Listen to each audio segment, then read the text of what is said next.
घर नहीं आसुँच गोटे चाउमिन पैकेट आ मत कहते कि तू बनईदे आ मुझे बनैबी मु तो आगुरी के चाउमिन बनै ही नहीं।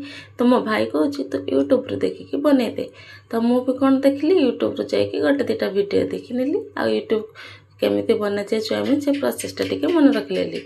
से आम घर को एक्चुअली पतला नूडल्सटे आसाला आ मु जानी नहीं भूल अधिक समय बॉइल्ड भी हो जाए।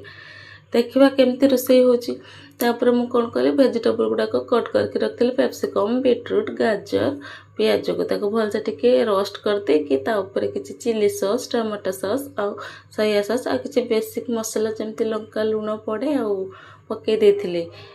चिली सॉस टी अल्प पड़ता कारण छुआ अच्छा ना खायापी मुझे नूडल्स गुड़ाक देती एमती मिक्स करने लगी किसी फूड कलर एड करी देखा जाए सुंदर।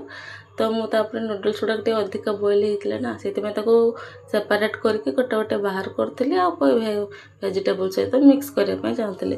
चलो बहुत ट्राए कलापर सब सेपरेट होकर भलसे मिक्स करदे आम रेडी हो जाए वेज चाउमिन। देखा जाओ टेस्ट कौन केमती लगुच खाइला पर जना पड़ा टेस्ट तो ठीक ठाक अच्छी भल लगुच खाई हम नॉट बैड। तो से हिसाब से गोल्डी भी टी खाईदेला बहुत भल लगे। बाय।